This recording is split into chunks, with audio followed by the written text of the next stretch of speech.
উগ্রং বীরং মহাবিষ্ণুম জ্বলন্तं সর্বতোমুখম নৃসিংহং ভীষণং ভদ্রম মৃত্যু নমাম্যহম।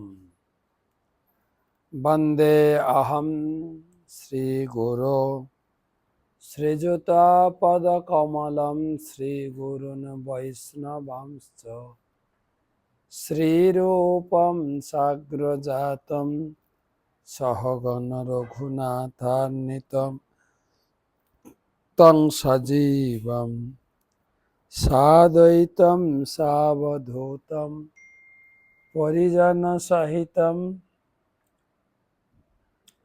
কৃষ্ণ চৈতন্য দেবম শ্রী রাধা কৃষ্ণ পাদন সহগণ ললিতা শ্রী বিশাখান্বিতাংশ্চ। নমো ওং বিষ্ণুপাদায় কৃষ্ণপ্রেষ্ঠায় ভূতলে শ্রীমতে ভক্তি বেদান্ত স্বামিনিতে নামিনে। নমস্তে সারস্বতে দেবে গৌরবাণী প্রচারিণে নির্বিশেষ শূন্যবাদী পাশ্চাত্য দেশতারিণে। জয় শ্রী কৃষ্ণ চৈতন্য প্রভু নিত্যানন্দ শ্রী অদ্বৈত গদাধর শ্রীবাসাদি শ্রী গৌরভক্তবৃন্দ। হরে কৃষ্ণ কৃষ্ণ কৃষ্ণ হরে হরে, হরে রাম রাম রাম হরে হরে। ওং নমো ভগবতে বাসুদেবায়, ওং নমো ভগবতে বাসুদেবায়, ওং নমো ভগবতে বাসুদেবায়। নারায়ণং নমস্কৃত্য নরং চৈব নরোত্তমং দেবীং সরস্বতীং ব্যাসং ততো জয়ং উদীরয়েৎ। তমাদিদেবং করুণানিধানং তমালবর্ণং সুহিতাবতারং অপার সংসার সমুদ্র সেতু ভজামহে ভাগবত স্বরূপম। গ্রন্থরাজ শ্রীমদ্ ভাগবত মহাপুরাণ ষষ্ঠ স্কন্ধে অষ্টম অধ্যায়ের আজকের আলোচনা সপ্তদশ শ্লোক থেকে নারায়ণ কবচ এক একটা মন্ত্র বলে দেহের এক একটা অঙ্গকে সুরক্ষা বিধানের বর্ণনা। তো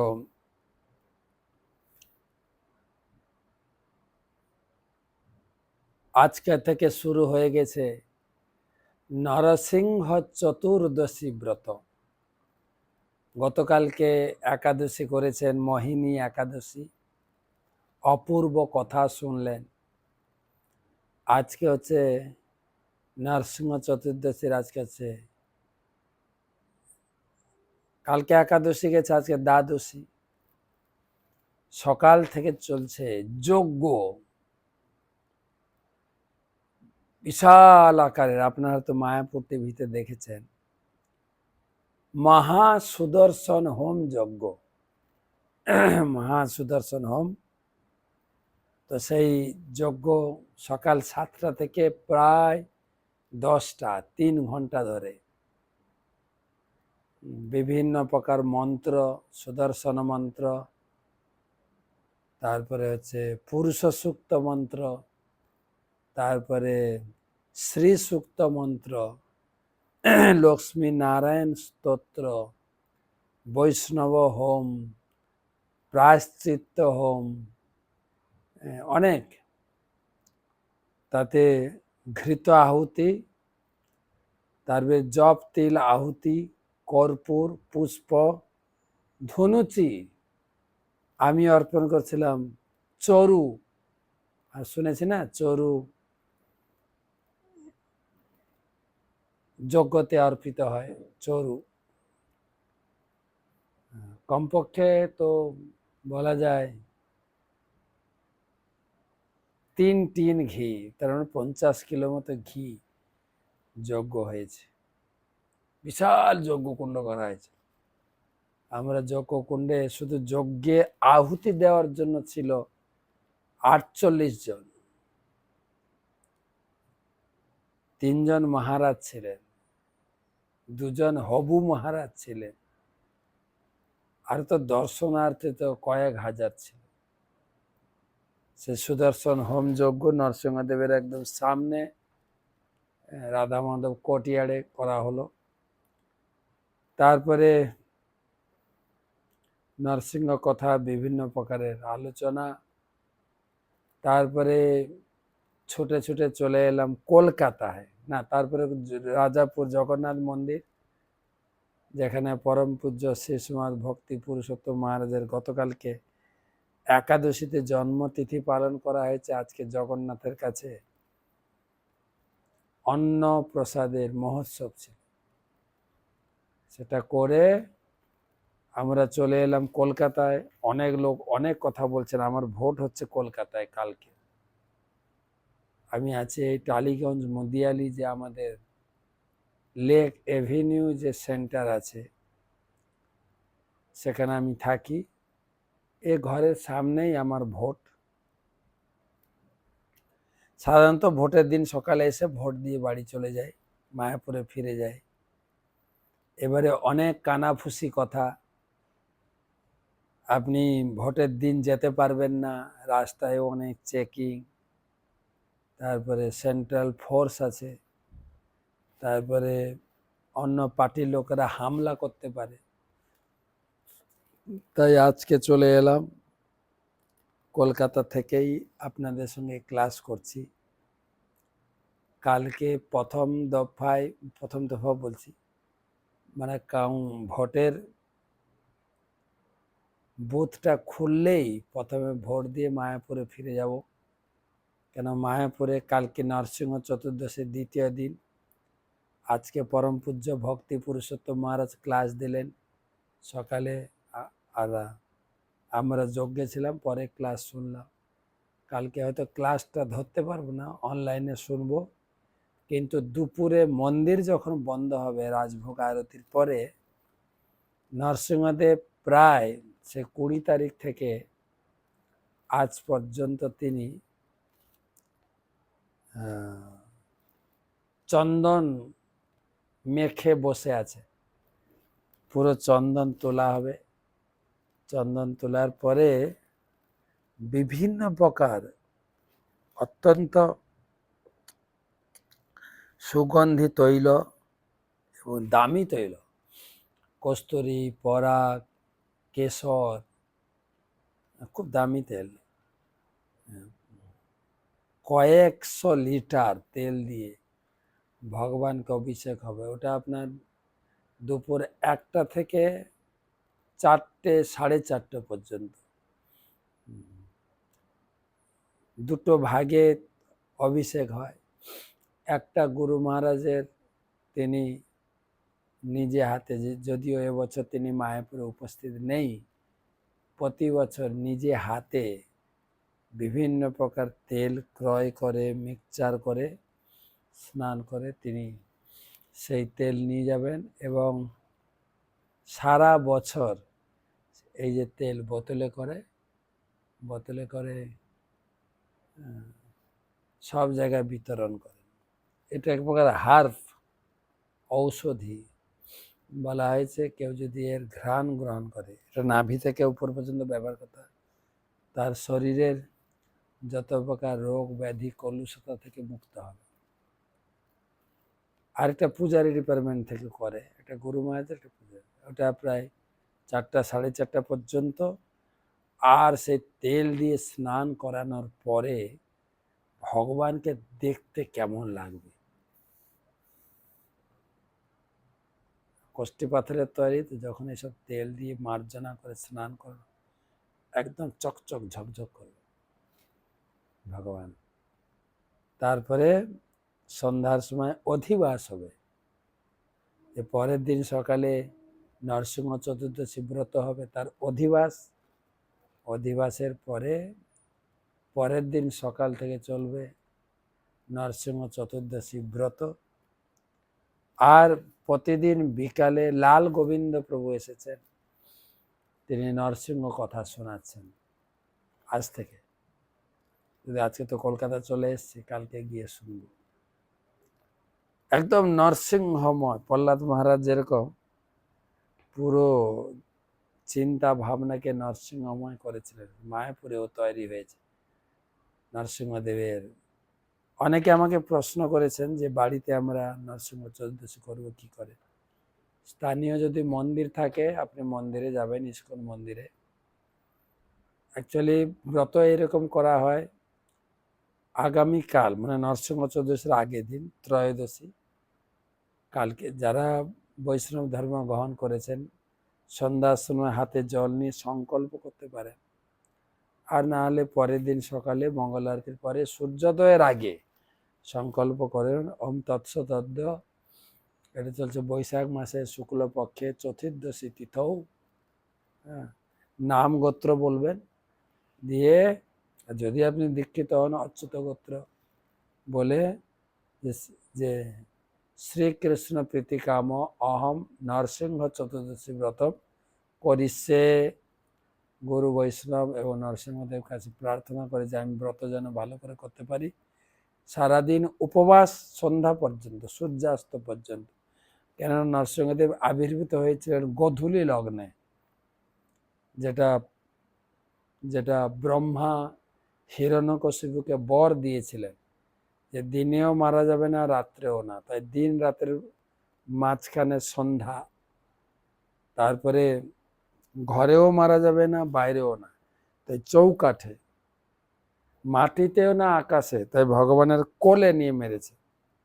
কোনো অস্ত্র শস্ত্র নয়, কোনো পশুতে নয়, কোনো মানুষে নয়। এরকম অনেক কন্ডিশন ছিল। কোনো অস্ত্র শস্ত্র নয়, কোনো জীবজন্তু কেউ। তখন ভগবান ব্রহ্মার দেওয়া সমস্ত বরকে ঠিক রেখে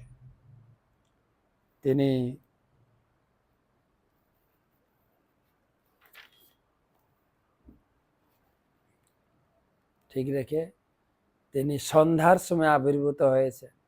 না পশু না মানুষ, নরসিংহ, এবং না অস্ত্র শস্ত্র নয়, নখ দিয়ে তিনি বধ করেছেন। আর ঘরে না, বাইরে না, চৌকাঠে, আকাশে না, মাটিতে না, কোলে। এই সমস্ত নিয়মগুলো রক্ষা করে। তাই সন্ধ্যা পর্যন্ত, সূর্যাস্ত পর্যন্ত উপবাস। তারপরে আপনি ভগবানের আরতি করুন, যদি বিগ্রহ তাকে অভিষেক করবেন, না হলে পুষ্পাঞ্জলি দিয়ে আপনি সন্ধ্যার সময় অনুকল্প প্রসাদ পাবেন, যেটা একাদশী প্রসাদ, অনুকল্প। এটাই মোটামুটি গৃহে নরসিংহ চতুর্দশী পালনের পন্থা। সকাল থেকে উপবাস করবেন, বেশি করে নাম জপ করবেন। আর নরসিংহ চতুর্দশীর কথা ভাগবতমের সপ্তম স্কন্ধে, 7 স্কন্ধে নরসিংহদেব প্রহ্লাদ মহারাজ 15টা অধ্যায় আছে। যতটুকু পারবেন পড়বেন। প্রহ্লাদ মহারাজের অনেক শিক্ষা, কিভাবে ভগবত ভক্তি করতে গিয়ে প্রহ্লাদকে অনেক সহ্য করতে হয়েছিল। তার বাবা তার উপরে অনেক অত্যাচার করেছিলেন। প্রহ্লাদ মহারাজ সমস্ত অত্যাচারকে দূরীভূত করে। কালকে নরসিংহদেবের কথা শোনাবো, কালকে।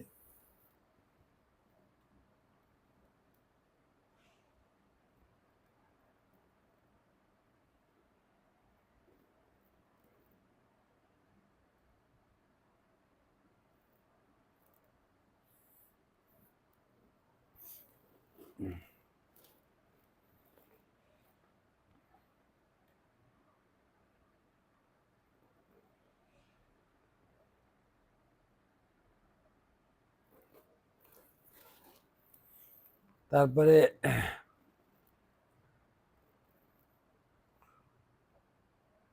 পরের দিন যেহেতু যেহেতু নরসিংহ চতুর্দশী দিন উপবাস, পরের দিন পারনা করতে হয়। পারণের নিয়মটা হচ্ছে এরকম, সূর্য উদয়ের পরে যে কোনো সময় পালন করবে, তাহলে ব্রত সম্পূর্ণ হবে। নরসিংহদেবের কাছে প্রার্থনা, তিনি বিঘ্ন বিনাশ করেন। তো কালকে নরসিংহ সম্বন্ধে একটু আলোচনা করব।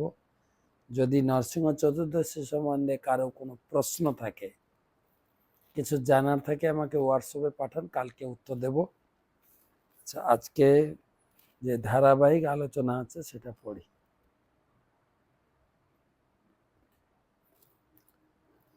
17 শ্লোক।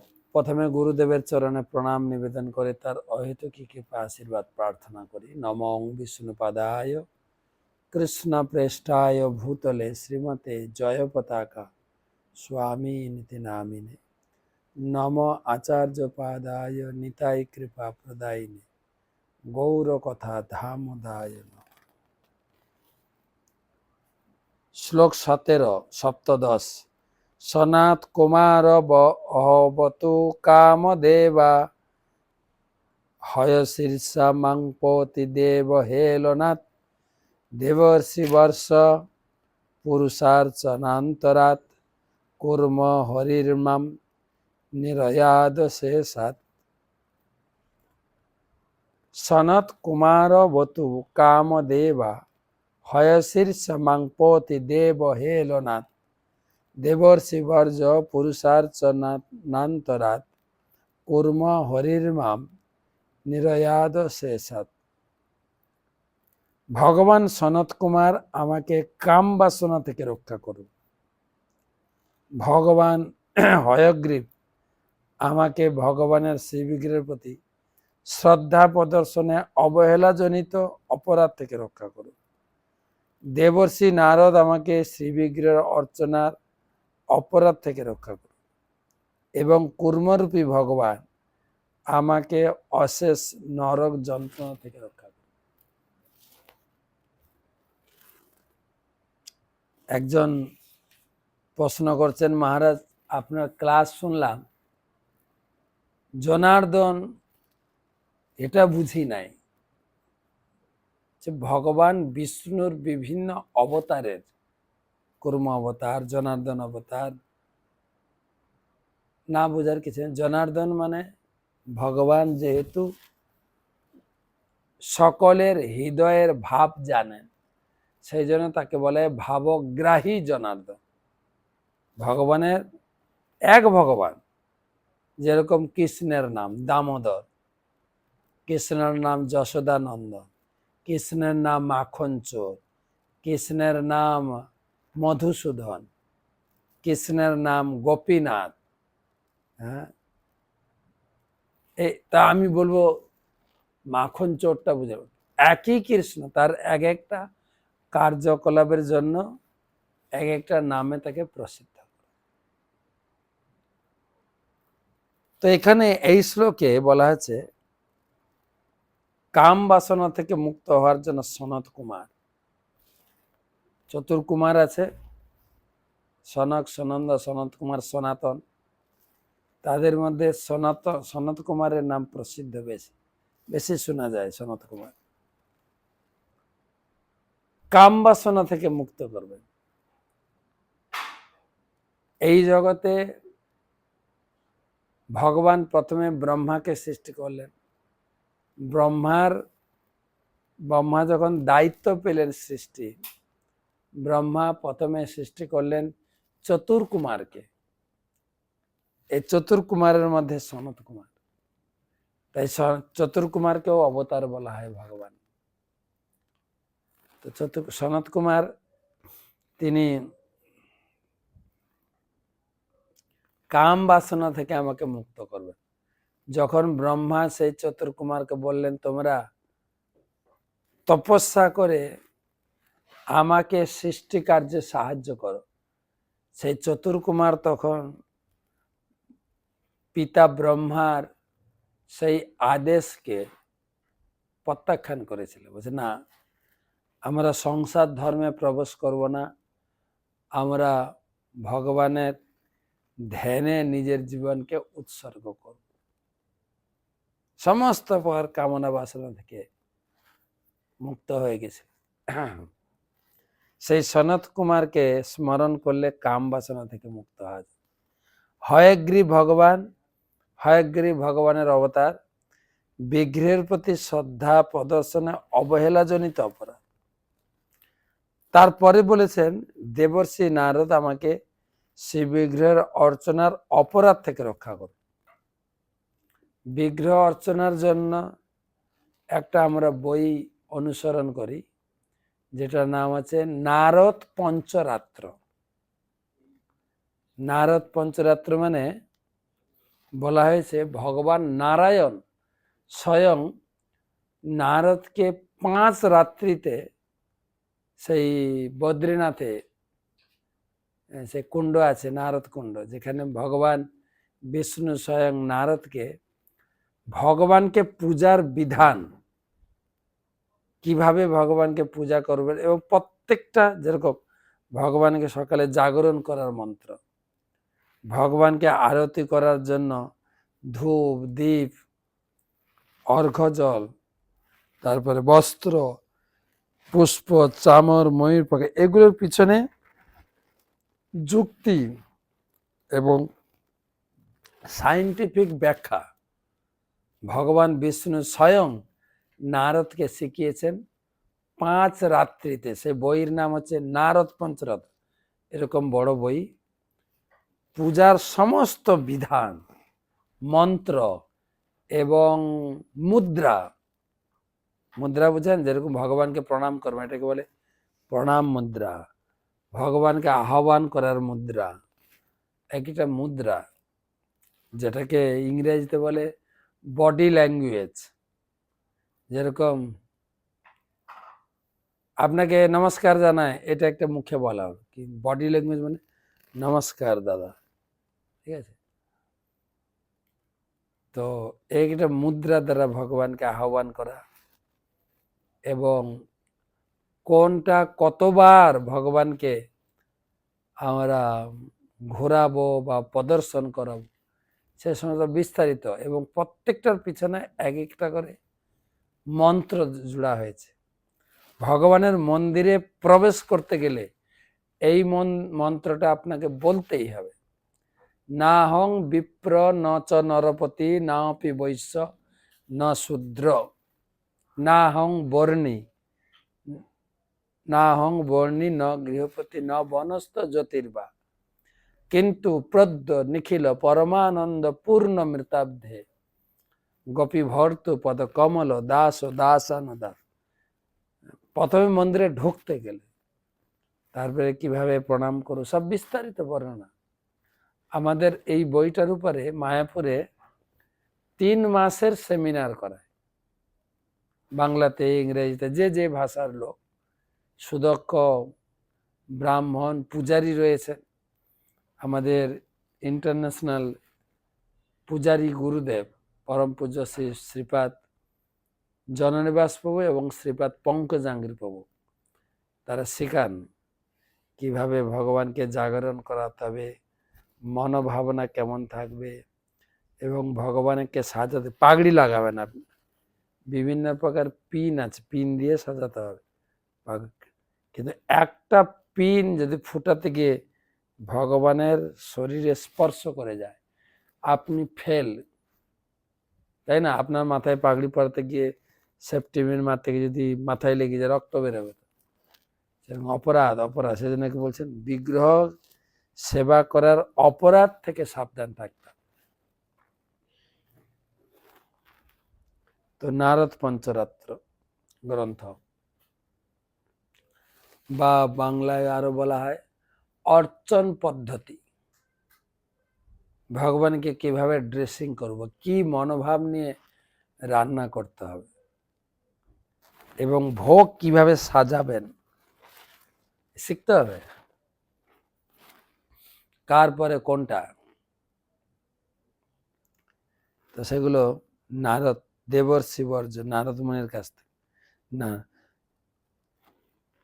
এবং যদি বিগ্রহ পূজা করতে গিয়ে, বিগ্রহ সেবা করতে গিয়ে অপরাধ হয়, সেই নারদ মুনি এবং হয়গ্রীব ভগবানকে স্মরণ করতে হয় এবং অপরাধ কি বলে নরক থেকে রক্ষা করার জন্য কুর্ম ভগবান। আর ভাগবত অষ্টম স্কন্ধে দেখা যায় সেই সমুদ্র মন্থনের সময়, সমুদ্র মন্থন হবে, দেব অসুর সন্ধি করে ভগবান বললেন সমুদ্র মন্থন করে অমৃত তোমরা লাভ করো এবং দেব অসুরদেরকে বঞ্চিত করো। তো যখন এই বিশাল মন্দার পর্বত দেবতারা অসুররা নিয়ে আসছিলেন, কিন্তু পর্বতটা এত ভারী ছিল, পর্বতটা পড়ে যায় এবং সমস্ত দেবতা অসুররা পর্বতের নিচে। তখন দেবতাদেরকে রক্ষা করার জন্য গরুর বাহন ভগবান বিষ্ণু এসে বাম হাতে সেই পর্বতকে তুলে নিজের গাড়িতে লোড করলেন গরুরের পিঠে এবং বললেন দেবতা এবং অসুরদের তোমরা উঠো আমার গাড়িতে। সেই গরুর মন্দার পর্বতে নিয়ে এসে ক্ষীর সাগরের তীরে পৌঁছালেন এবং দেবতা অসুরদেরকে নিয়ে ক্ষীর সমুদ্রে পর্বতকে রেখে মন্থন শুরু হল। বাসুকী নাগকে সেই মন্দার পর্বতের মন্থন দড়ি হিসাবে ব্যবহার করে। মন্থন দণ্ড হচ্ছে মন্দার পর্বত, কিন্তু পর্বত এত ভারী ছিল ডুবে যাচ্ছে। তখন ভগবান কুর্ম অবতার হয়ে সেই পর্বতকে ধারণ করেছিলেন। তখন দেবতারা মন্থন করেছিলেন। ওখানে প্রথম স্কন্ধে বলা হয়েছে যখন এত বড় পর্বতকে কুর্মের পিঠে মন্থন করানো হচ্ছিল, কুর্মের আরামে ঘুম এসে গেছিল। ওখানে বর্ণনা করা হয়েছে যে ভগবান সেই মন সেই সেই সেই সমুদ্র মন্থন পর্বতকে যে কুর্মের পিঠে রেখে মানে কি বলা যায় ঘষাঘষি করা হচ্ছিল, সেই আরামে ভগবানের ঘুম এসে গেছিল। কোন কোন পাঠক কৌতুক করে বলেন যে আমরা সন্ন্যাসীরা ব্রহ্মচারীরা যখন পিঠ চুলকায় দেওয়ালে গিয়ে পিঠ ঘষি, গৃহস্থ প্রভুদের পিঠ চুলকালে স্ত্রীকে বলবে একটা একটা চিরুনি নিয়ে এসে আমার পিঠটা একটু চুলকে দাও, স্ত্রী চুলকে দেবে। সাধু এবং ব্রহ্মচারীদের তো কেউ নেই, তাই নিজেরা দেওয়ালে ঘষবে। ভগবানের পিঠ চুলকানোর দরকার ছিল, তাই সমস্ত দেবতা এবং অসুরদের নিয়ে এসছেন আর এত বড় মন্দার পর্বত দিয়ে ভগবানের পিঠ চুলকেছেন। ভগবানের পিঠ চুলকাতে সমস্ত দেবতা অসুরদের লাগিয়েছে, আর এত আরাম পেয়েছিল ভগবান ঘুমিয়ে যাচ্ছে। আমাদের একজন ইস্কনের গুরুদেব পরম পূজ্য শ্রীমান রাধা গোবিন্দ স্বামী মহারাজ বলেন, কেউ যদি নিজেকে ভগবান বলে দাবি করে তাহলে 1 কুইন্টাল পাথর নিয়ে তার পিঠে ঘষতে হবে। সেই পাথর ঘষে আরামে যদি ঘুম এসে যায় তবে বুঝতে পারছে ভগবান। 18 নম্বর শ্লোক। ধন্বন্তরী ভগবান পাত্তপথ্যাৎ দ্বন্দ্বাৎ ভয়াৎ ঋষভ নির্জিতাত্মা যজ্ঞস্য লোক বদতাজ্জনাস্তাৎ বলো গণাৎ ক্রোধবসাদ ইন্দ্র। ধন্বন্তরী ভগবান পাত্তপথ্যাৎ দ্বন্দ্বাৎ ভয়াৎ ঋষভ নির্জিতাত্মা যজ্ঞস্য লোকা বদতাজ্জনাস্তাৎ বলো গণাৎ ক্রোধবসাদ ইন্দ্র। অনুবাদ: ভগবান ধন্বন্তরী শরীরের ব্যাধিজনক দ্রব্যাদি ভক্ষণ থেকে আমাকে রক্ষা করুন। শরীর এই খাওয়ার একটু বাদ বিচার আছে,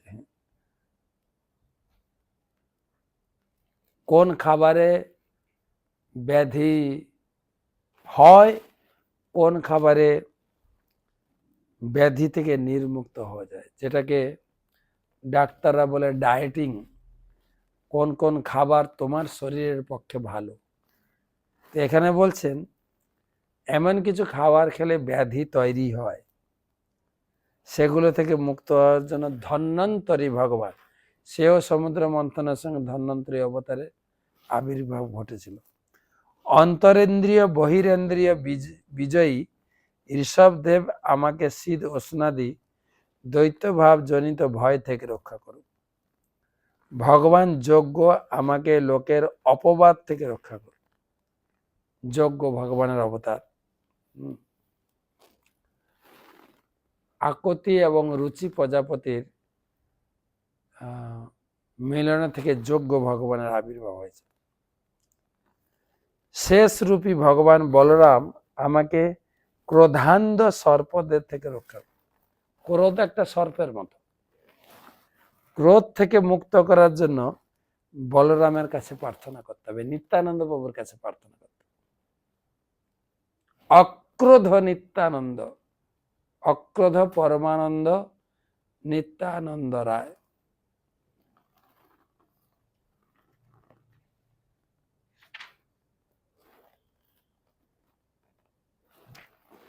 খাওয়া দাওয়ার ব্যাপারে কিছু বাদ বিচার আছে, এবং ডাক্তারও পার্টিকুলার রোগ ব্যাধির জন্য কিছু খাওয়া দাওয়ার রেস্ট্রিকশন হতেন। কিন্তু বর্তমানকালে সব ডাক্তাররা, যেরকম আমরা বাড়িতে জ্বর হলে কিচ্ছু খেতে পারতাম না, সাগু বার্লি, তারপরে 3 দিন 4 দিন 5 দিন জ্বর ছাড়ার পরে প্রথমে একটু স্যুপ, জিরা ঝোলের সবজি আমাদের ওইদিকে করতো, কাঁচকলা, পেঁপে, লাউ ডাঁটা, আর কিছু মাছ টাছ দিত। এমনি ও আজকে সবজি খেয়েছে মানে ভালোর পথে, কালকে ও ভাত খাবে। কিন্তু এখন শুধু ডাক্তাররা একটাই ডায়েটই দেয়, কড়া পাকের খাবার খাবেন না, আর তাছাড়া সব খেতে পারেন। কোনো ডায়েট দেন না তো ডাক্তাররা, কেননা ওষুধও চলতে থাকবে, হিজিবিজি খাবেন, তাহলে ওষুধ কাজ করবে না, ডাক্তারের বিজনেসও হবে। প্রভুপাদ এখানে লিখছেন প্রত্যেকের খাওয়া দাওয়ার ব্যাপারে সতর্ক থাকা দরকার। আর একটা শ্লোক পড়ি। দ্বৈপায়ন ভগবান ভগবান প্রবোধাত বুদ্ধস্তু পাষণ্ড গণ প্রমোদাত কলকি কলে কাল মলাত প্রপাতু ধর্মাবয়ানরু কৃতবতারঃ। দ্বৈপায়ন ভগবান প্রবোধাত বুদ্ধস্তু পাষণ্ড গণ প্রমাদাত কলকি কলে কাল মলাত প্রপাতু ধর্মাবনায়রু কৃতাবতারঃ। অনুবাদ, ভগবান রূপী ব্যাসদেব রূপী ভগবান আমাকে বৈদিক জ্ঞানের অভাবজনিত সর্বপ্রকার অজ্ঞান থেকে রক্ষা করে। বৈদিক জ্ঞানজনিত অভাব, আমার ভিতরে বেশি জ্ঞান বুদ্ধি নেই, তাহলে ব্যাসদেবের শরণাপন্ন হতে হবে। ব্যাসদেব আপনারা জানবেন, সুত গোস্বামী, ভাগবতমের শুরুতে সুত গোস্বামীর নাম শোনা যায়। সুত গোস্বামী 3 জনের কৃপা প্রাপ্ত ছিল।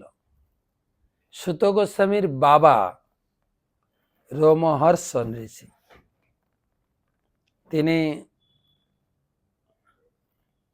ভাগবত পাঠ করছিলেন নৈমিষারণ্যে, কিন্তু বলরাম এলেন। বলরামকে সম্মান প্রদর্শন না করার জন্য বলরাম একটা কুশ গাছ নিয়ে তাকে স্পর্শ করে হত্যা করলেন। তখন যারা শ্রোতা ছিলেন, আমরা ভাগবত পাঠ শুনতে চাই, ব্যবস্থা করুন। তখন বলরাম সেই রোমহর্ষণের পুত্র সুত গোস্বামীকে ভাগবত পাঠে বসিয়ে দিলেন, তিনি ভাগবত পাঠ করেছেন। তো একটা ছিল বলরামের কৃপাপ্রাপ্ত সুত গোস্বামী, দ্বিতীয়ত সুত গোস্বামী ছিলেন ব্যাসদেবের সেবক, ব্যক্তিগত সেবক। যেহেতু সুত জাতিতে নিচু সুত, তাই ব্যাসদেবের ব্যক্তিগত সেবক ছিলেন। একদিন ব্যাসদেব তাকে বুকে জড়িয়ে ধরে আলিঙ্গন করলেন তার সেবাতে সন্তুষ্ট হয়ে। তাই ব্যাসদেব আলিঙ্গন করে তার হৃদয়ে যত বৈদিক জ্ঞান ছিল সুত গোস্বামীর হৃদয়েও প্রেরণ করলেন। এখানে সেটাই বলছেন, বৈদিক জ্ঞানের অভাবজনিত অজ্ঞান থেকে ব্যাসদেব রূপী ভগবান রক্ষা করুন।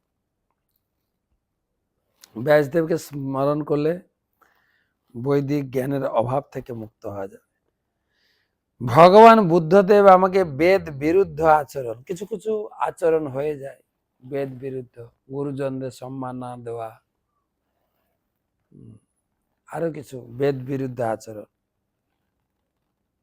বুদ্ধদেব রক্ষা করুক। আলস্যবশত বেদ বিহিত অনুষ্ঠানের বিমুখতা প্রবণতা থেকে রক্ষা করুক। বেদ বিরুদ্ধ আচরণ আর বেদ বিমুখতা বুদ্ধদেব রক্ষা করুক। আর ধর্ম রক্ষার জন্য যিনি অবতরণ করেন সেই ভগবান কল্কি দেব আমাকে কলিযুগের কলুষ থেকে রক্ষা করুক।